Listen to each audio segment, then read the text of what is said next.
오늘은 사순절 첫째 주일입니다. 교회력상으로 지난 수요일, 소위 제의 수요일이라고 하는 애쉬 웬스데이부터 사순절이 시작됐는데요. 초기 교회 성도들은 이마에다가 이 종려나무 잎을 태운 재를 바르면서 이렇게 자기의 죄를 회개하는 데서부터 제의 수요일이라는 이제 명칭이 붙여지게 되었습니다. 이제 시간적으로 이 사순절은 부활절 전에 주일을 뺀 40일간을 의미합니다. 순이라고 하는 것은 한자에서 10이라는 뜻이거든요. 40일간의 시간을 이제 의미하고 있는데, 금년에는 부활절이 좀 당겨져서 3월 27일이 부활절이기 때문에 앞으로 남은 36일간 우리들이 이제 사순절을 또 지켜나가게 될 것입니다. 이 사순절 기간 동안에는 전통적으로 우리의 죄를 대속하기 위하여 고난받으시고 십자가에 달려 죽으신 예수 그리스도를 깊이 묵상하는 그런 시간들을 갖습니다. 특히 그의 고난과 죽음의 의미를 우리들이 되새기는 것이죠. 이 일을 위해서 구체적으로 영적인 각성과 회개에 힘쓰고, 또한 경건과 절제 훈련을 힘쓰며, 그리고 금욕과 구제와 선행에 전념하는 그런 전통들을 지니고 있습니다. 그래서 금식하며 또 철야하며 기도를 한다든가, 또 나름대로 세워놓은 어떤 특별한 그런 선행들을 실천한다든가, 뭐 이런 일들을 이제 행하게 되는 것이죠.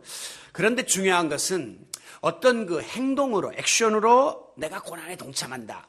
그것은 사실 그 느낌은 받지만 엄밀한 의미에서 주님의 고난에 동참하는 것은 아니죠. 지금도 오늘 필리핀에서 오신 자매님 계시는데, 그 필리핀 같은 데서는 이 예수님 순환절에는 뭐 막 진짜 십자가에 못 박히는 일을 재현해가지고 고난을 통해서 내가 주님의 고난에 동참하겠다, 뭐 이런 일들도 합니다만은, 좀 가톨릭의 그 성향입니다만, 우리 개신교에서는 그런 어떤 행동을 통해서 주님의 고난을 재현한다기보다는 예수 그리스도의 고난을 깊이 묵상하는 가운데 사순절이 지니고 있는 현대적인 의미, 그리고 나에게 주어지는 의미가 무엇인가, 이런 것들을 되새기면서 신앙적 유익을 도모하는 것이 옳다고 생각됩니다.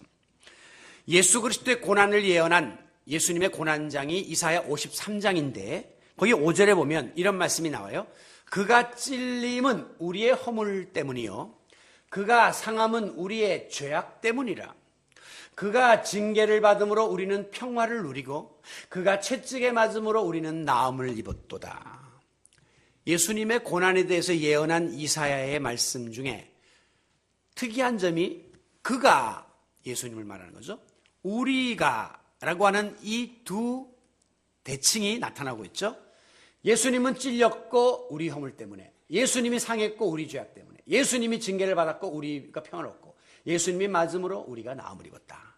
이 말은 예수님이 우리를 대신해서 우리의 죄를 대속하기 위해서 고난을 받았음을 보여주는 것입니다. 오늘 본문 18절에도 보면 그리스도께서 단번에 죄를 위하여 죽으사 의인으로서 불의한 자를 대신하였으니, 아까 대속이라는 말씀과 같은 거예요. 예수님은 의인인데, 죄 없으신 분인데 불의한 우리 죄인들을 위해서 죄를 대신 받으셨다는 거죠. 죄값을. 이는 우리를 하나님께로 인도하려 함이라. 구원의 길로 인도하기 위함이다 라고 분명하게 말씀하고 있습니다. 이와 같이 죄 없으신 하나님의 아들, 의로우신 예수 그리스도께서 고난받고 죽기까지 하신 이유가 무엇인가? 그것은 그분 본인의 잘못 때문에, 실수 때문에, 허물 때문에, 죄악 때문이 아니라 우리 모든 인류를 죄에서부터 구원하기 위하여 뜻을 가지고 계시는 하나님의 뜻에 순종함으로 예수님이 이 대속의 죽음을 죽으셨다고 하는 말씀입니다. 그러므로 여기서 중요한 것은 예수님이 하나님의 구원의 섭리와 뜻에 자신의 목숨을 바쳐 순종했다라고 하는 사실입니다. 우리가 성경에서 하나님이 쓰셨던 인물들을 가만히 들여다보게 되면 그 면면이 인간적으로 똑똑하고 잘나고 지혜롭고 재능이 있고 유능하고 주관이 분명하고 의지가 강한 사람들을 쓰지 않았습니다. 세상에서는 그런 사람들이 성공을 하는데 하나님의 일에는 그런 사람이 필요가 없었어요. 오히려 인간적으로 부족하고 흠이 많고 약점이 있고 나약하고 여러 가지 면에서 가진 것이 없는 자들을 예수님은 들어서 쓰셨고 하나님은 들어서 쓰셨습니다. 이유가 무엇입니까? 주의 일을 하는 데 있어서는 내 잘난 부분이 필요 없다는 거예요. 하나님의 일을 하는 데 있어서는 전적으로 하나님의 음성 듣고 하나님 시키는 대로 하나님 말씀대로 하나님 뜻대로 하면 되지, 내가 내 지식으로 내 재능으로 하려고 하면 오히려 하나님의 일에 방해가 된다는 사실을 보여주는 증거입니다. 그럼에도 불구하고 우리가 성경 속에 나오는 인물들, 아담, 하와를 비롯해서 사울 왕, 그리고 출애굽 시에 이스라엘 백성들의 역사를 가만히 들여다보면 시종일관 그들은 하나님 앞에서 불순종을 일삼았음을 발견하게 됩니다. 자, 이 같은 구약시대에 나타나는 성경 속에 나타났던 모든 불순종의 역사는 오늘날 우리들에게 그대로 이어져서 우리가 유전으로 그걸 받았어요. 그래서 지금 이 시대를 살고 있는 우리들도 하나님 말씀대로 살지를 않고 자꾸만 하나님이 하지 말라는 일은 하고 하라는 일은 안 하는 이런 불순종의 자리에 우리가 빠지고 있다는 것입니다. 여러분, 순종이 뭡니까? 순종은 하나님 말씀 그대로 따르는 겁니다. 하나님이 시키는 대로 잘 듣는 것이 순종이에요. 반대로 불순종 뭡니까? 하나님이 하시는 말씀 안 듣는 겁니다. 그리고 하나님이 시키는 일을 자꾸 거역하는 것을 불순종이라고 합니다. 저는 가끔 이런 생각을 해요. 하나님 말씀 순종하는 것과 불순종하는 것, 어느 것이 더 쉬울까? 순종하는 게 더 쉬운 겁니다. 왜? 하나님이 너무나 자세하게 이렇게 해라, 이건 하지 마라 정확하게 보여줬기 때문에 그냥 따라가면 되니까 어떤 의미에서는 그게 쉽고 마음 편한 거예요. 그런데 우리는 굳이 하라는 것을 안 하려고 하고 억지로 하지 말라는 것을 억지로 하려고 하니까 사실 더 힘든 삶을 살아가고 있는 것입니다.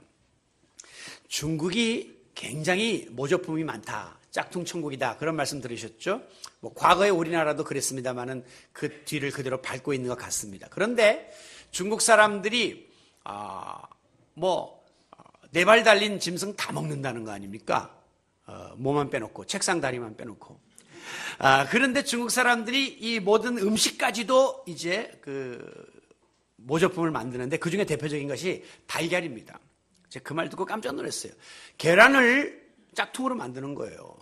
똑같이 생긴 걸로 만들고 그 속에다가 노른자 흰자까지 다 조작해서 집어넣어서 겉보기에 멀쩡한 계란 갖고 깨도 뭐가 나오긴 나오는데 그 속에서 그렇게 해가지고 팔아먹는데, 저는 그 이야기를 들을 때마다 저럴 정성이 있으면, 저럴 시간과 초고민을 하면서 저걸 만들 시간이 있으면 차라리 새 거를 판매하고 구입하는 게 낫죠. 그런데도 이익이 많이 남으니까 이제 그런 고생을 하는 겁니다. 얼마나 힘들겠습니까? 계란과 같은 자질을 만들어야 되고 그 안에 그 내용물을 만들어야 되고. 사실은 순종하면 정직하게 하나님 뜻대로 살면 마음 편하고 쉬운 거예요. 그런데 이걸 안 하려고 그러고 억지로 막 그것을 부정하는 이런 일이 사실은 힘든데도 불구하고 인간은 자꾸 불순종의 길로 빠진다는 말씀이죠. 이유가 뭡니까? 요 속에 그러한 죄성이 들어와 있기 때문에 자꾸 우리는 그 죄의 길을 따라서 살게 되는 것입니다. 여러분, 우리 개인의 신앙은 물론이요, 우리 두림의 교회 공동체가 앞으로 계속 나가려고 하는 과정 속에서도 마찬가지입니다. 하나님은 우리에게 제1순위로 순종을 요구하십니다. 교인이 많이 모이고 교회가 부흥되고 목사가 이름을 날리고 이런 것들은 다 부차적인 것이고, 하나님은 얼마나 너희들이 내 말에 순종하는가, 이것을 가장 1순위로 보신다고 하는 사실을 깨닫고, 소위 전적인 순종, 50%만 순종해도 불순종이에요. 80%만 순종해도 하나님 보시기엔 불순종이에요. 90%까지 가면 인간들은 굉장히 순종한 것이지만 하나님 앞에서는 온전한 순종, 전적인 순종이 못 되는 것입니다. 그러므로 오늘 우리 교회 공동체와 우리 모든 성도들은 하나님이 명하신, 하나님이 기대하시는, 하나님이 바라시는 그 전적인 순종을 위해서 오늘도 내일도 노력하고 애쓰면서 달려나가는 앞으로 우리 교회의 10년의 역사가 될 수 있기를 바랍니다. 자, 그렇다면 하나님이 기뻐하시고 원하시는 이 바람직한 순종의 자세를 우리가 지니려면 어떻게 해야 하는가? 제일 먼저 중요한 것은 예수 그리스도의 순종을 본받고 따라가면 됩니다. 왜? 예수님이 우리의 순종의 모범이 되시고 모델이 되시고 샘플이 되시기 때문입니다. 우리가 어떤 사람이 되고 싶거나 어떤 일을 하고 싶을 때 항상 우리의 마음속에는 소위 롤 모델이라는 게 있습니다. 아, 내가 저렇게 됐으면 좋겠다. 저 사람처럼 됐으면 좋겠다. 저 사람이 했던 일을 나도 할 수 있으면 좋겠다. 이런 궁극적인 목표가 있는데 오늘 우리 그리스도인들의 순종의 롤 모델은 예수 그리스도입니다. 빌립보서 2장 5절에 보면 너희 안에 이 마음을 품으라 곧 그리스도 예수의 마음이니, 우리 그리스도인들은 예수님의 마음을 품어야 되는데 예수님 어떤 분이냐? 그는 근본 하나님의 본체시나 하나님과 동등됨을 취할 것으로 여기지 아니하시고 오히려 자기를 비워 종의 형체를 가지사 사람들과 같이 되셨고 사람의 모양으로 나타나사 자기를 낮추시고 죽기까지 복종하셨으니 곧 십자가에 죽으심이라. 예수님은 원래 하나님이에요.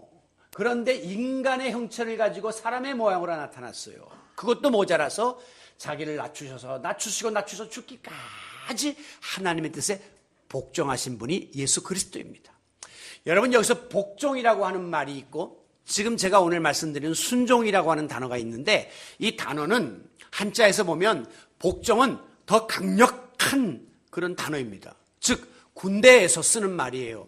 명령에 복종하라 그러지 명령에 순종하라 그렇게 말하지 않습니다. 복종은 목숨 내걸고 그냥 죽는 한이 있어도 해야 되는 게 복종이에요.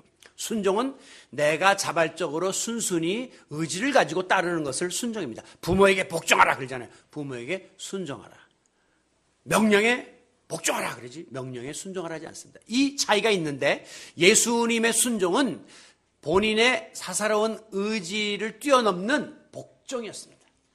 두말할 여지 없이 내가 따지고 판단할 여지도 없이 하나님의 뜻에 순종했던 분이 바로 예수 그리스도입니다.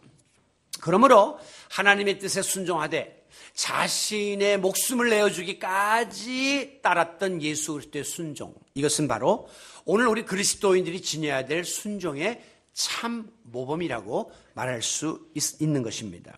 오늘 우리는 예수님을 따르는 제자가 되기를 원합니다.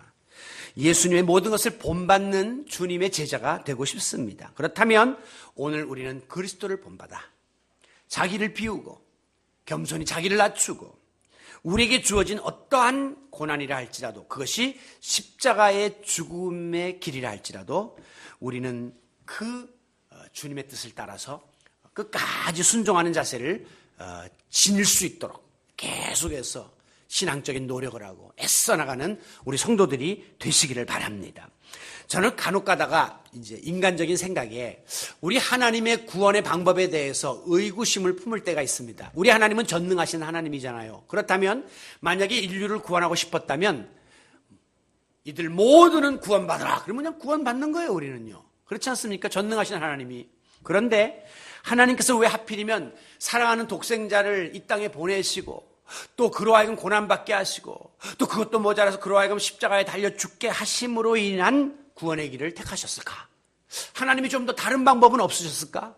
조금 더 좀 부드럽게 조금 더 쉽게 인간을 구원할 수 있는 방법은 없었을까라고 하는 의구심을 품을 때가 있습니다. 그런데 그 답은 쉽게 말하면 하나님 마음입니다. 그렇죠? 우리는 몰라요. 하나님이 그렇게 작정하셨기 때문에 전능자이신 하나님이 주관자이신 하나님이 그렇게 결정하셨기 때문에 그 길을 택하신 것이에요. 그러므로 오늘 이 도자기 같은 우리들은 왜 자꾸 도자기를 지은 토기장이에게 나를 이렇게 만들었습니까? 왜 이런 방법으로 만들었습니까? 이런 용도로 만들었습니까? 이렇게 우리가 따질 권한이 없어요. 그냥 이렇게 주인이 뜻에 의해서 나를 식기로 만들기도 하고 또 관상용 화기로 만들기도 하고 그것은 그분의 소유, 그분의 뜻이고 우리는 그저 순종하면서 내게 주어진 삶을 살아가면 되는 것입니다.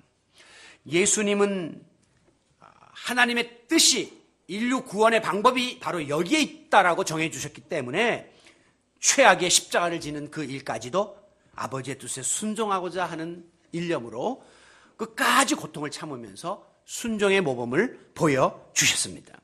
이와 같은 예수님을 가리켜서 사도 바울은 고린도서 1장 19절에 뭐라고 비유했느냐면 하나님의 아들 예수 그리스도에게는 예하고 아니라 함이 되지 아니하였으니 그에게는 예만 있느니라. 우리 예수님의 사전에는 예스만 있지 노는 없다는 거예요. 예수님 무조건 하나님이 말씀하시면 예만 했던 분입니다. 여기 부모된 여러분들, 자녀를 키울 때 언제 가장 사랑스럽고 고맙고 기특합니까? 부모님 말씀 잘 들을 때예요. 야, 일찍 일어나라. 네. 세수하고 입 닦고. 네. 학교 가서 공부 열심히 하고. 네. 일찍 자고. 네. 친구들 잘 사귀고. 네.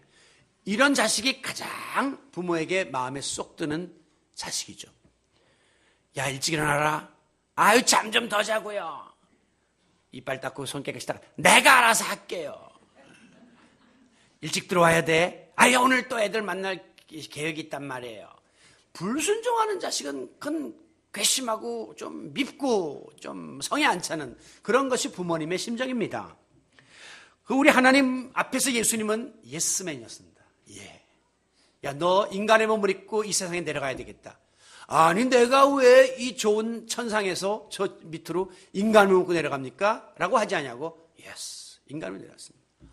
그리고 그 어려운 모든 과정을 다 경험하셨습니다. 그리고 마지막에는 또 너 나중에 날 위하여 십자가를 져야 되겠다. 아니, 무슨 말씀이세요? 따지지 않고 예.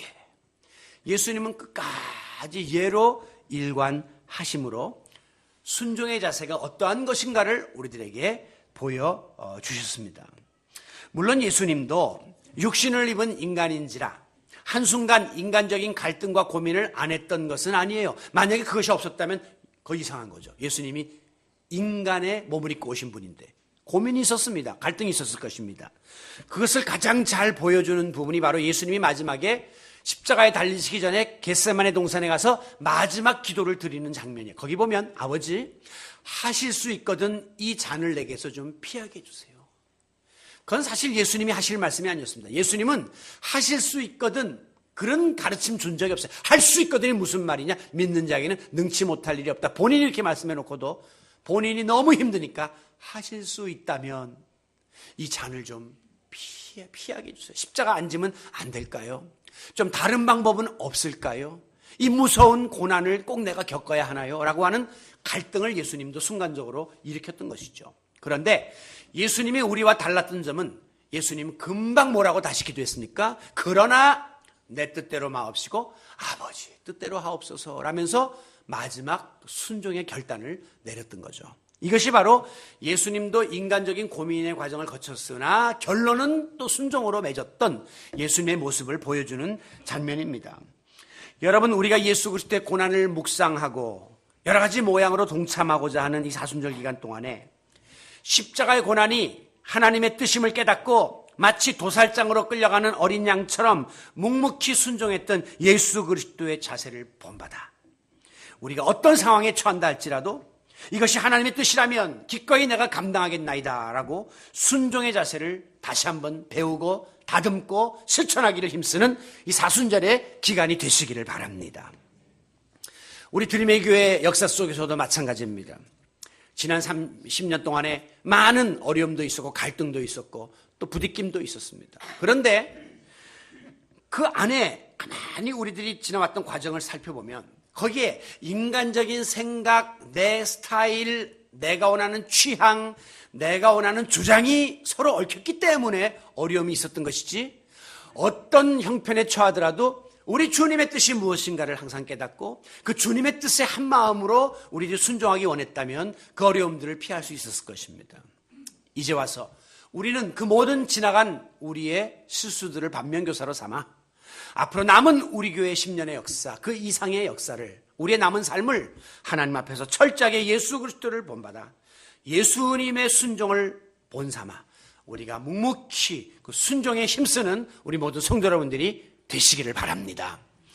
여러분, 우리가 이와 같이 순종의 자세를 지녀야 될 이유가 있습니다. 그것은 순종하면 큰 일이 벌어지기 때문입니다. 순종하면 놀라운 역사가 일어나기 때문입니다. 만약에 여러분들이 이거 하시면 엄청난 일이 벌어집니다. 그러면 안 할 사람 없습니다. 제가 간혹 가다가 이렇게 경제적으로 손실을 보는 분들 이야기 들어보면 항상 그것을 제안하는 사람이 뭐라 하냐면 이거 당신이 하면 10배로 봅니다. 그렇게 이야기해요. 요거 하면 엄청난 결과가 주어집니다. 항상 이렇게 이야기해요. 귀가 쏠깃하죠. 이거 하면 엄청난 일이 벌어진다니까 거기에 뛰어들게 되는 것이죠. 여러분, 이 예수님이 하나님 아버지의 뜻을 순종하시고 십자가의 고난을 묵묵히 감당하였더니 어떤 일이 벌어졌습니까? 엄청난 일이 벌어졌습니다. 자, 18절 하반절에 보면 그리스도께서 육적으로 죽임을 당하셨으나, 예수님 십자가의 육신은 죽었으나 영으로는 살리심을 받았다. 이 말씀을 원어에는 하나님의 능력으로 살리심을 받았다, 이렇게 해석되어져 있습니다. 다시 말하면 예수님이 육적으로 인류의 모든 죄를 대신하여 대속의 죽음을 죽으셨더니, 하나님이 원하시는 구원의 방법대로 순종하여 십자가에 달려 죽으셨더니 하나님이 그냥 내버려 두지 아니하시고 예수님을 하나님의 능력으로 살려서 죽음에서 부활하도록 만드시는 놀라운 역사를 이루셨던 것입니다. 다음, 역으로 말하면 만일 예수님이 하나님의 뜻을 거역하고 불순종하고 십자가에 앉았으면 부활의 역사도 주어질 수 없었을 것이고, 부활의 역사가 없었다면 오늘 우리에게 부활의 소망도 없을 뻔하였습니다. 그러나 예수님이 하나님의 말씀에 전적으로 순종하여 십자가를 지고 죽었더니 하나님이 그의 순종을 귀히 여기시고 그를 다시 살리사 부활하게 하심으로 오늘 예수를 믿는 모든 성도들에게 부활의 소망과 축복을 약속해 주셨음을 믿으시기 바랍니다. 순종을 통한 하나님의 축복입니다. 마찬가지로 오늘 우리가 비록 나는 원치 않고 나는 바라지 않고 나는 하기 싫지만 하나님께서 명하시니 내가 기꺼이 그 일을 감당하고 순종하기만 하면 상상을 초월하는 일들이 벌어지게 되는 겁니다. 우리가 과거에 좀 하기 싫어도 부모님 말씀 듣고 심부름하고 구두 닦고 또 어디 가서 약을 사오고 하면 꼭 부모님이 야, 너 잔돈 가져 뭐 그런다든가 용돈을 딱 준다든가 꼭 거기에 대한 보상이 있었던 것처럼, 하물며 전능하신 하나님께서 당신의 백성들이 하나님의 뜻대로 살고자 힘쓰고 애쓰고 순종하는데 하나님이 그냥 우리를 외면하실 리가 만무하지 않습니까? 하나님이 기뻐하십니다. 하나님 기뻐하시면 하나님 주머니가 열립니다. 하늘 문이 열립니다. 놀라운 축복이 우리 가운데 쏟아부어지게 되는 것입니다. 아무쪼록 하나님께 전적으로 순종함으로 구원의 역사, 성령의 역사, 회개의 역사, 변화의 역사, 새 생명의 역사, 치유와 회복의 역사, 축복의 역사를 누리는 순종의 자녀들이 되시기를 바랍니다. 인류 최초의 타락과 범죄는 어디서부터 시작되었습니까? 아담과 하와가 하나님 말씀에 불순종함으로 인간에게 죄가 들어왔고 죽음이 들어왔고 멸망이 들어왔고 추방이 들어왔습니다. 그러나 반대로 이제 우리가 하나님께 순종하기만 하면 하나님은 이 모든 잃어버린 것들을 다시 회복시켜 주신다고 했습니다. 구원의 기쁨도 회복시켜 주시고 사망에서 생명으로 옮기도록 우리를 책임져 주신다고 약속하고 있습니다. 바로 이와 같은 일을 위해서 이 땅에 오신 분이 예수 그리스도예요. 그래서 첫째 아담은, 그 범죄한 아담을 가리켜서 성경은 첫째 아담이라고 이야기하지만 둘째 아담은 바로 예수 그리스도라고 했습니다. 첫째 아담은 불순종함으로 멸망했으나 둘째 아담 예수 그리스도는 순종함으로 구원과 생명을 우리에게 안겨다 준 것입니다. 그러므로 하나님께서는 이 순종을 우리들에게 계속해서 요구하고 계십니다. 하나님은 심지어 이스라엘 백성들에게 내가 제사보다도 순종을 더 원한다라고 말씀하실 만큼 순종을 강조하셨습니다. 그래서 하나님은 당신이 사랑하시는 택한 백성 이스라엘 백성들에게 순종의 자세를 가르치기 위해서 출애굽 과정을 통하여 광야에서 40년 동안을 헤매이면서 순종 훈련을 받도록 하신 거예요. 출애굽기 19장에 보면 하나님이 이스라엘 백성들과 십계명의 계약을 맺기 전에 모세에게 하나님이 요구하십니다. 너 이 전제 조건을 지켜야 내가 너희들과 계약을 맺겠다 라면서 하나님이 이스라엘 백성들에게 요구하신 것 딱 하나입니다. 뭐냐면 내 말 잘 듣고 내 언약을 지켜라 그랬어요. 순종을 요구하셨습니다. 너희들이 내 말 잘 듣고 내 언약을 지켜야 된다. 순종을 요구하셔서 그랬더니 이스라엘 백성들에게 가서 이 모세가 하나님이 이거 순종을 요구하신다. 그러면 너희는 하나님의 백성이 되고 하나님은 너희의 하나님이 되어주신다고 했다라고 하니까 이스라엘 백성들이 한 목소리로 여호와의 명하신 대로 다 행하리이다. 순종을 약속했습니다. 순종을 맹세했습니다. 그런데 막상 이스라엘 백성들 앞에 고통스러운 광야 생활이 펼쳐지기 시작했습니다. 먹을 것이 없고 마실 것이 없고 춥고 떨리고 여러 가지 어려운 일들이 펼쳐지게 되자 그 세월이 40년을 이어가게 되자 이스라엘 백성들은 어려운 고비가 생기기만 하면 하나님의 언약을 잊어버리고 하나님과 약속을 파기하고 불순종의 죄를 계속해서 범하게 되었습니다. 하나님은 그럴수록 그들에게 더 큰 징벌을 내리면서 순종 훈련의 강도를 높여갔습니다. 너희들 안 되겠구나. 더 강해져야 한다. 순종 훈련의 강도를 높여가셨어요. 결국은 광야 생활의 막바지에 도달했을 즈음에 여전히 이스라엘 백성들의 순종의 수준이 하나님이 원하시는데 못 미치는 거예요. 그러니까 거기에서 또 하나님을 불순종하고 모세를 원망하는 일을 하자 하나님께서 이번에는 불뱀을 풀어가지고 이스라엘 백성들을 다 물려서 죽게끔 만들었습니다. 그러면서도 하나님은 여전히 이스라엘 백성들을 사랑하셨기 때문에 그들에게 순종의 길을 열어주셨는데 모세 손에 지팡이에 구리뱀을 매달아서 이 뱀을 바라보면 살 수 있다라고 또 순종의 방법을 제시했습니다. 지금 불뱀에게 물려갖고 막 피 흘리면서 죽어가는 사람들이 지금 사람이 죽어가는 판에 의약품이 있으면 몰라도 저런 구리떼기나 보면 무슨 살겠어라고 불순종했던 사람은 다 죽었어요. 그러나 야 혹시 아냐 이거 하나님이 그러신다니 불뱀이라도 쳐다보자 한 사람들은 다 살아났단 말이에요. 순종한 자는 구원받고 불순종한 자는 버림을 받고 멸망당했습니다. 이 모세의 막대기에 있는 구리뱀이 바로 예수 그리스도를 뜻하는 거예요. 지금도 군인들 우리나라 육군 의무병가에 보면 이렇게 지팡이에 구리뱀이 있습니다. 모세의 막대기의 그 치유의 그것을 상징하는 의무병가의 그 하나의 상징물이에요. 심벌이에요. 바로 그것은 예수 그리스도를 뜻하는 거예요. 하나님께서 이 죄악의 세상에 물들어가지고 불뱀에게 물려서 다 죽어가는 사탄의 희생물이 된 많은 사람들에게 누구든지 십자가에 달린 예수를 바라보기만 하면 구원받는다라고 구원의 길을 주셨는데 무슨 예수가 밥 먹여주냐 예수가 무슨 구원을 하냐 여전히 세상에서 사는 사람들은 멸망이요. 그러나 오늘 저와 여러분들은 하나님의 말씀을 믿고 순종하여 하나님 전에 나와 예배하며 하나님을 영화롭게 하니 구원받은 자의 자리에 동참하게 되었음을 믿으시기 바랍니다. 하나님은 말씀대로 믿고 순종하도록 이렇게 철저한 순종의 훈련을 끝까지 시켜 나갔던 것입니다. 여러분 우리가 이 사순절 기간 동안에 우리가 여러 가지 고난에 동참하고자 하는 일들을 할 수 있습니다. 예를 들면 내가 기도 생활을 한다. 또 예수께서 금식을 한번 해보겠다. 또 무슨 선행을 하겠다. 금욕을 하고 절제를 하고 여러 가지 일을 할 수 있으나 여러분 그와 같은 모든 일은 궁극적으로 하나님의 말씀에 순종하는 자세를 가질 때 가능한 것입니다. 하나님께서 명하시니 내가 기도에 힘쓰고 금식에도 힘쓰고 또 구제와 선행에 힘쓰겠다고 하는 각오를 갖게 되는 것이죠. 어떤 상황 속에서도 하나님의 뜻을 앞세우고 순종하기를 힘쓰면 마치 순종한 예수 그리스도를 하나님이 다시 살리시사 부활케 하신 것처럼 오늘 순종하기를 힘쓰는 저와 여러분의 삶 속에 모든 침체된 것들을 다시 일으켜주시고 회복시켜주시고 치유해주시는 하나님의 놀라운 축복이 임하게 됨을 믿으시기 바랍니다. 순종을 통한 하나님의 놀라운 축복을 경험하는 귀한 사순절 되시고 앞으로 우리 드림의 교회 앞날이 되어질 수 있기를 바랍니다. 자, 마지막으로 이 순종은 이 죄 씻음을 받은 구원받은 성도들에게 주어진 의무이기 때문에 마땅히 우리가 이 순종에 힘써야 할 것입니다. 20절 이하에 보면 노아의 홍수 때와 세례를 연결해서 설명하고 있습니다. 즉 하나님께서 노아의 홍수 시대에 방주를 예비하게 하시고 죄를 범한 모든 백성들에게 이 방주에 들어오면 구원받는다라고 구원의 길을 제시해 주었습니다. 그러나 많은 사람들이 무슨 너무 이 쨍쨍한 날에 홍수가 나며 배는 왜 지으며 저렇게 큰 배를 왜 만들어? 저 노아가 드디어 망령이 났구만 할아버지가 되더니 하면서 픽픽거리고 그 누구도 하나님의 그 음성을 들으려 하지 않았습니다. 하나님께서 마침내 때가 이름에 하늘 문을 여시고 비를 쏟으십니다. 모든 죄를 범한 사람들은 물에 씻겨 다 죽임을 당하게 되었고 오늘 성경에 단 8명만 살았다.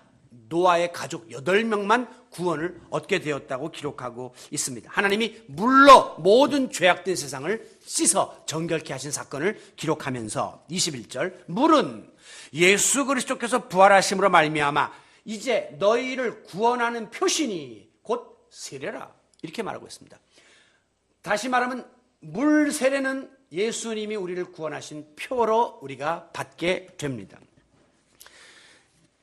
지금도 이 침례교회나 오순절 계통의 교파에서는 물에다가 전체를 확 사람을 집어넣다 꺼내는 침례 예식을 행합니다. 우리 장로교회는 머리에 물을 몇 번 떨구면서 약식으로 문자 그대로 표시로 이렇게 세례를 주죠. 근데 어떤 때는 정말 물에 한번 확 들어갔다 나오는 침례가 제대로 세례받은 느낌을 줄 것 같은 그런 생각을 가질 때가 있습니다. 제가 한 번은 미국의 어떤 큰 교회를 갔는데 그 교회는 매 주일마다 세례를 베풀어요.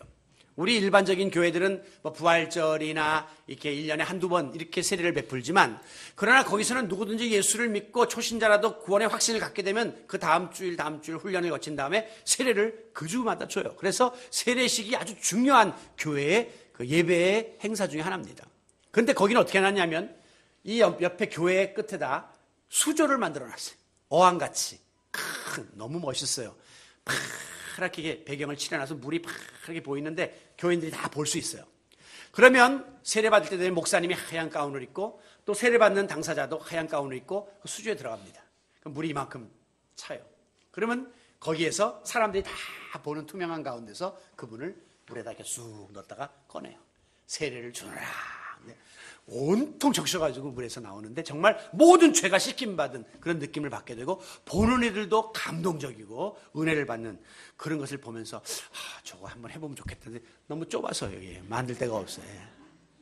제가 가끔 가톨릭 교회 성당 같은 데 지나가다 있으면 꼭 가서 이렇게 봐요. 유심히. 그런데 가톨릭 교회의 그 성전은 경건미가 있고 큰 어떤 우리들에게 위압감을 주는 그런 부분들이 확실히 있어요. 이번에 연휴 때 제가 분당 쪽으로 갔다가 거기에 성요한교회라고 성당이라고 우리 아시아에서 제일 큰 성당이 하나 있습니다. 가보세요. 거기 본당으로 올라가는데 달팽이 모양으로 이렇게 돌아가게 만들어놨어요. 딱 가면 하나님이 천지를 창조하시라 부점을 탁 비치시라 해양에 거기 불이 촥 들어와요. 센서가 돼갖고 누구든지 가면 평일인데 가니까 사람이 하나도 없는데 제가 가니까 촥 가니까 아담 하와 사건 탁 나오고 노아 방주 사건 탁 촥 차다 예수님 시대로 와서 제자들 또 예수님 오병이어의 사건, 부활 쫙 나와요. 가는 곳마다 쫙 나오면 거기서부터 굉장히 마음이 엄숙해져요. 그리고 딱 들어가니까 한 5,000석 되는 예배당 안에 저 가운데를 뚫어가지고 해가 쫙 들어오고 그 안에 딱 앉는 순간 그냥 벌써 하나님의 임재와 어떤 어미함을 느끼는 그런 경험을 할 수가 있거든요. 이 지하에 이렇게 떨렁하니 와서 그냥 건물 안에 들어와 있는 거하고 완전히 느낌이 다른데 가톨릭 그런 걸 굉장히 중요하게 이제 강조하죠. 근데 제가 하고 싶은 게 하나 있다고 했었습니다. 그게 뭐냐면 그분들이 기도할 때 지금 성당 그렇게 잘 안 만드는데 과거에 보면 딱 기도 시간이 되면 이 의자 앞 의자 뒤에 무릎 의자가 있습니다. 딱 접으면 딱 피면 거기 무릎을 딱 꿇을 수 있어요. 그래서 기도 시간에는 딱 무릎을 꿇고 기도하는 거죠. 그래서 제가 만약에 좀 불편하더라도 이 교회에 그 건축을 해서 의자를 만든다면 꼭 그거는 만들고 싶었어요. 그래서 우리 모두가 기도할 때는 두말 없이 일어나서 거기다 무릎을 딱 꿇고 정말 경건한 마음으로 하나님께 기도할 수 있었으면 뭐 기도야 서서 하든 앉아서 하든 문제가 되지 않지만 그래도 내가 하나님 앞에 무릎을 꿇는다는 그런 기도의 자세가 얼마나 소중한가. 뭐 그런 눈에 보이는 가시적인 것들도 상당히 사실 좀 필요한 부분이 있고 또 우리 개신교가 때로는 좀 도입해야 될 그런 부분들도 있는 것은 사실이에요. 그러나 오늘 본문도 우리에게 분명히 말씀하는 것은 거기 끝이 문제가 아니에요. 왜? 보세요. 하나님의 자녀가 된 증거가 뭡니까? 당신 세례 받았어요? 하나님 자녀 됐네. 세례 안 받았어요? 그럼 당신 하나님 자녀 아니야. 이렇게 말할 수 없다는 것입니다. 세례가 구원받은 증거가 될 수는 없다는 거예요.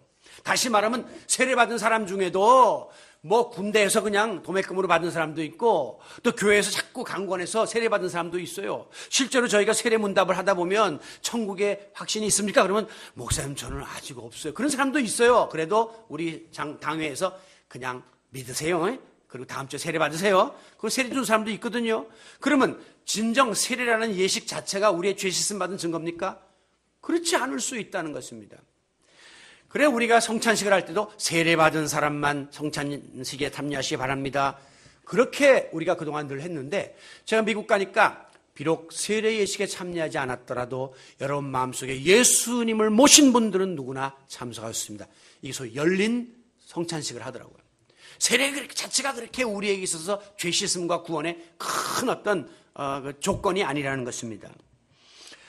그런데 중요한 것은 뭐냐면 내가 정말 죄 씻음 받아 하나님의 자녀가 되었다면 물 세례를 받았다면 세례받은 그 자체가 중요한 게 아니라 세례받은 자답게 마지막에 뭐라고 하냐면 하나님의 부르심에 응답하고 하나님을 찾아가게 하려는 것이니라 그랬어요. 내가 예수 믿고 구원받은 다음에 세례받은 게 중요한 게 아니라 이제 내 마음속에 하나님의 부르심에 응답한다, 순종하는 거예요.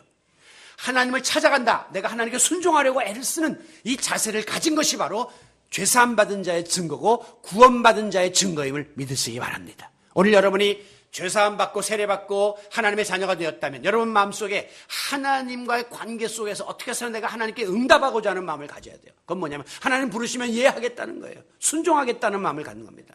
하나님을 찾아가려는 마음이 생겨야 돼요. 내 마음에 하나님을 향한 갈망이 있고 그의 음성을 듣고 싶고 순종하고 싶은 이 마음이 생겨야만 우리가 구원받은 하나님의 자녀임을 증거할 수 있다고 하는 것입니다. 한 나라의 백성에게는 주어지는 권한과 특권이 있습니다. 그래서 우리 대한민국 국민들은 대한민국 여권을 들고 나가면 다른 해외에서 우리 한국 사람들을 보호해주고 지켜줘야 합니다. 그런 특권이 우리들에게 있는가 하면 백성들에게는 마땅히 해야 될 권리와 의무가 있습니다. 예를 들면 납세의 의무라든가 국방의 의무라든가 의무가 있단 말씀이죠. 오늘 우리 그리스도인들은 하나님의 자녀가 되는 특권을 누리게 되었습니다. 하나님 나라에 들어가는 권세를 누리게 되었습니다. 하나님의 자녀로서 하나님의 은혜와 사랑을 받아 누리는 놀라운 주인공들이 되었습니다. 그렇다면 오늘 우리에게 주어진 의무는 무엇이고 우리가 해야 될 책임은 무엇입니까? 그것은 성도로서 하나님의 음성을 들어야 된다는 것입니다. 하나님이 명하시는 대로 따라가야 된다는 것입니다. 오늘 교회 공동체가 사람의 소리가 커지는 교회가 되면 안 되는 것이 그 이유입니다. 오늘 교회 공동체 사람의 주장이 커져서는 안 된다는 것입니다. 교회 공동체는 전적으로 주의 음성을 듣고 주님이 명하시는 일을 해야 합니다. 아무리 실력 있는 목회자가 아무리 권세 있는 교인이 주장을 한다 할지라도 하나님의 가르침이 아니면 그것은 따라가서는 안 되는 것이죠. 그런데 오늘 불행하게도 한국 교회는 하나님의 음성이 목소리 큰 사람들 뒤에 묻혀버렸습니다. 그래가지고 인본주의적으로 사람들이 원하는 쪽으로 교회가 흘러가다 보니 오늘날 많은 부끄러움들을 노출하고 있는 것이고 많은 문제점들을 가지고 있는 것이죠. 여러분 오늘 우리 그리스도인들이 주님의 말씀에 순종하고 또 우리들이 주님의 고난에 동참하고자 할 때에 현실적으로 우리가 당해야 될 고난이 무엇입니까? 지금 우리가 예수 믿다가 감옥에 갑니까? 매를 맞습니까? 그런 고난은 아닙니다. 오늘 우리 그리스도인들이 당하게 되는 현실적인 고난이 있다면 그것은 바로 하나님 말씀에 순종하기를 애쓰는 고난입니다.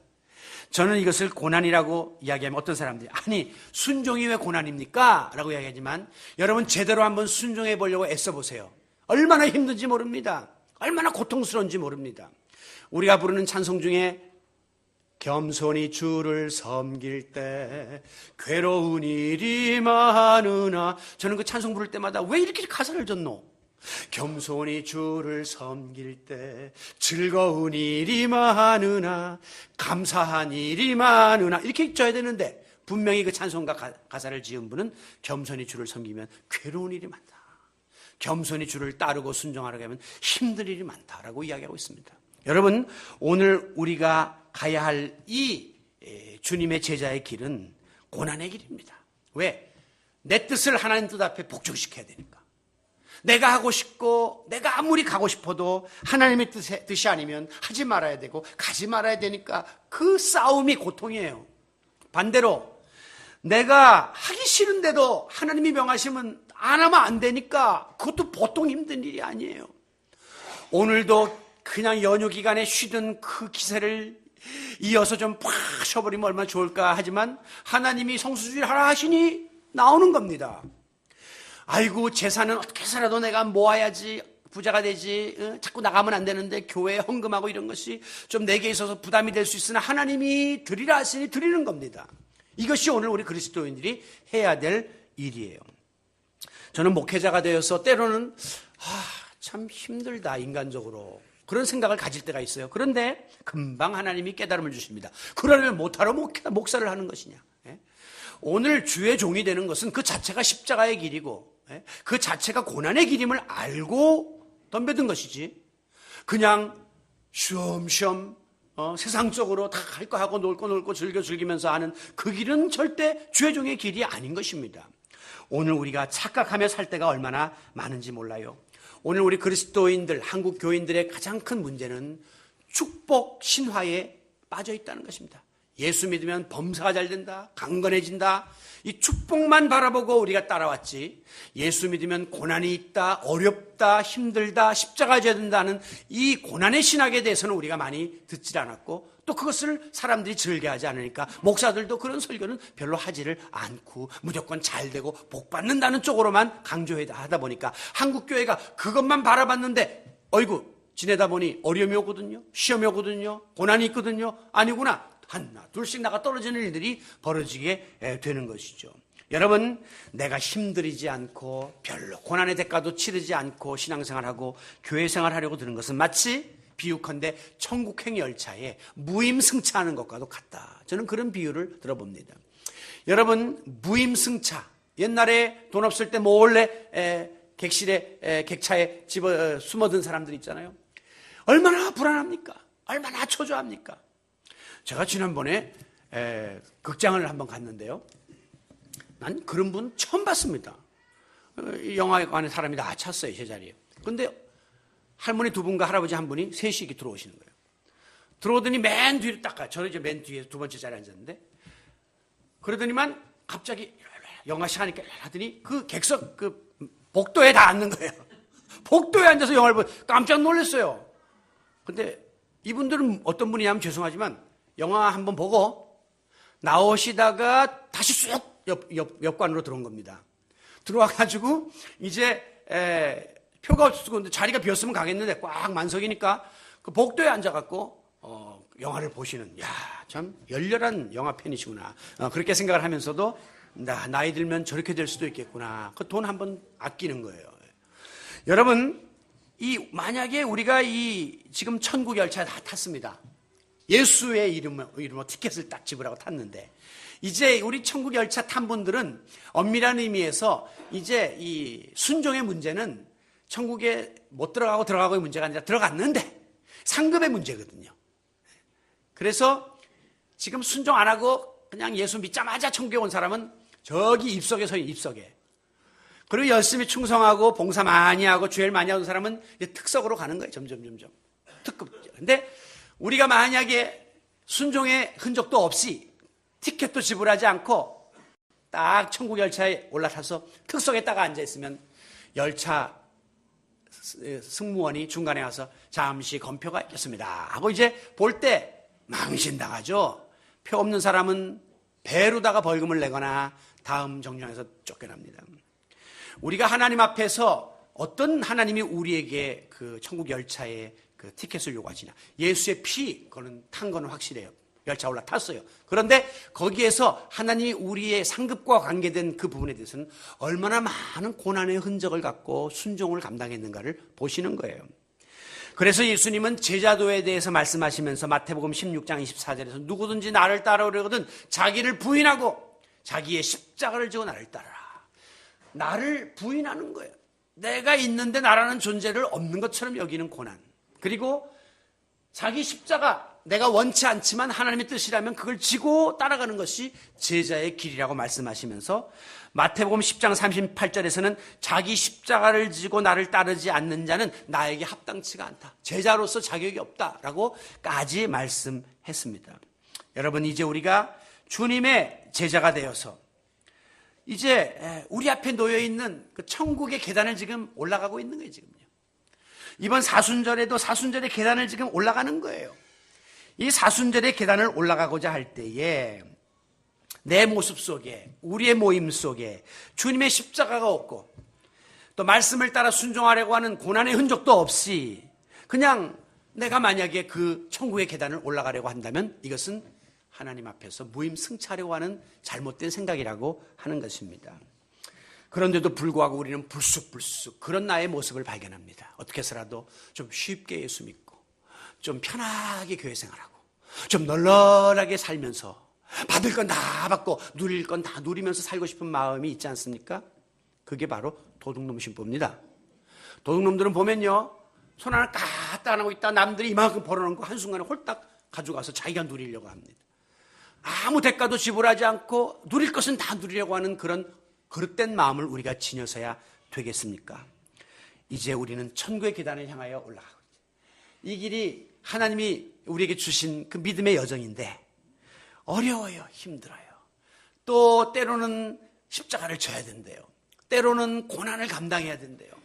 그리고 하나님이 하라는 거 하고 하지 말라는 거 하지 말아야면서 가야 된다는 겁니다. 얼마나 힘듭니까? 그러나 오늘도 내일도 이 계단을 터벅터벅 묵묵히 올라가다 보면 이상하게 우리의 영혼이 맑아지는 그런 역사들을 경험하게 됩니다. 그리고 내 모습이 주님 닮은 형상으로 변화되는 일들을 경험하게 됩니다. 여러분의 언행 심사가 과거에 경험하지 못했던 그런 모습으로 바뀌는 일들을 경험하게 될 것입니다. 이것을 가리켜 바로 영적인 성숙, 신앙적인 성숙이라고 말합니다. 여러분, 저는 이 사순절 기간이 이 계절에 있는 것이 굉장히 의미가 있다는 생각이 들 때가 많습니다. 지난 겨울 추웠던 이 겨울이 지나고 이제 밑에서부터 만물이 꿈틀꿈틀거리면서 소생하는 이 봄이 오고 있는데 바로 이때 우리가 사순절을 맞이한다는 것은 겨우 내내 죽은 것 같았던 그 움츠렸던 모든 생물들이 이제 이 봄의 기지개를 피면서 생명의 길로 인도받는 이런 시기에 우리가 사순절을 맞이하면서 내 움츠러들었던 믿음, 죽어가는 신앙, 나태해졌던 신앙생활, 교회생활 이런 것들이 다시 한번 회복되고 그리고 더 깊은 성숙한 자리로 인도받는 그런 영적인 회복과 경건의 훈련의 기회가 됐으면 좋겠다. 그런 생각을 해보게 됩니다. 이번 사순절 기간에 우리 교회는 이제 일주일을 앞두고 특별 새벽 기도를 갖습니다. 여러분, 이것은 힘든 일이고 고난의 길이지만 한번 도전해 보시기 바랍니다. 그리고 이번에 이상하게 제 마음속에 하나님이 금식에 대한 비전을 주십니다. 보통 우리가 그냥 예수님 성금요일 날 그냥 한 끼 이상 금식하고 오세요. 그리고 제가 늘 말았는데 그게 아니라 좀 제대로 한번 하나님 앞에서 금식하며 좀 나 자신을 살피고 이 어려운 때 좀 함께 갈 수 있으면 좋겠다. 그런 감동을 하나님이 주시거든요. 여러분, 사람들은 자기 몸 살 빼려고도 큰 며칠을 금식하고 고통을 참아냅니다. 그런 고통은 하나님 앞에 하나도 기억되지 않아요. 왜? 그건 자기 뱃살 빼려고 한 거니까. 그러나 내가 신앙적으로 바로 서고 영적으로 깊어지기 위해서 어려움 당한 이들과 교회 공동체의 앞날을 위해서 몸부림치며 배를 굶으며 기도하고 매달리면 하나님 기뻐하십니다. 우리에게 영적인 풍요함을 주십니다. 그리고 우리 교회 앞날에 더 큰 축복을 하나님이 허락해 주실 줄로 믿습니다.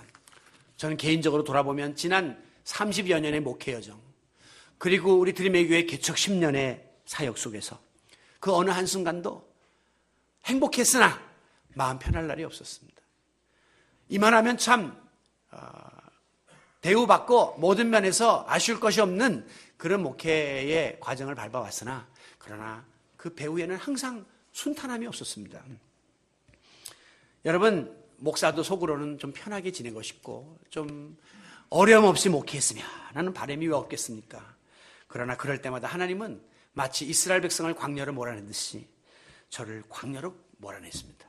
그리고 또 문제에 부딪히게 하시고 또 그것 때문에 씨름하게 하시고, 그래서 매몰차게 어려운 순종의 과제를 자꾸만 내주세요. 그 순간은 힘들고 어려워서 이제 좀 그만 이 어두운 터널을 지나간 것 같은데 하나님, 아니야, 또 가야 해, 또 가야 해. 우리의 신앙의 여정은 끊임없는 고난의 연속입니다. 여러분들, 내가 이 고비만 넘어가면 이제 나는 이제 됐어, 이제 나는 편할 거야, 천만의 말씀. 하나님은 우리로 하여금 그렇게 엉덩이 붙이고 앉아있게끔 만들지 않습니다. 왜? 그러고 앉아있으면 그 다음부터 나태해지고 교만해지고 하나님 멀리하고 세상을 가까이 할 것이 뻔하니까 하나님은 오늘도 우리에게 과제를 자꾸 내주세요. 그 다음 숙제를 내주세요. 또 풀어놔야 돼요. 또 무릎 꿇어야 돼. 또 금식하고 또 기도해야 해. 하나님은 그렇게 우리를 매몰차게 몰아가시지만, 그러나 그 배후에는 놀라운 순종을 통한 축복을 예비하고 계심을 바라보시기를 바랍니다. 그래서 우리 교회가 이만큼이라도 여기에 서 있는 겁니다. 이 과정을 통과했기 때문에 부족한 정도 부족하지만 이만큼이라도 역할을 감당하고 있는 것입니다. 이제 우리 드림의 교회 공동체가 또 10년을 향해서 힘있게 달려나가고자 합니다. 하나님은 우리 교회와 성도들과 주회종에게, 그래, 이만하면 됐으니까 이제는 그냥 그대로 나가면 어느 정도 안정할 수 있어 라고 말씀하지 않습니다. 현실에 안주하지 마라, 나태해지지 마라, 그리고 너희들의 생각으로 교회를 끌어가려고 하지 마라, 너희들의 계획과 프로그램으로 교회를 끌어가려고 하지 마라. 이제 너희들은 계속해서 순종의 제물을 드려라 라고 말씀하십니다. 그것이 십자가의 고난이라 할지라도 감당하라고 요구하고 계십니다. 우리 모두 순종의 본을 보이신 예수 그리스도를 바라보면서 하나님 말씀에 전적으로 순종함으로 성도로서, 구원받은 자로서 본분을 다할 뿐 아니라 그 같은 자들의 약속하신 엄청난 하나님이 예비하신 축복을 받아 누리는 주인공들이 되시기를 예수 그리스도의 이름으로 축원합니다.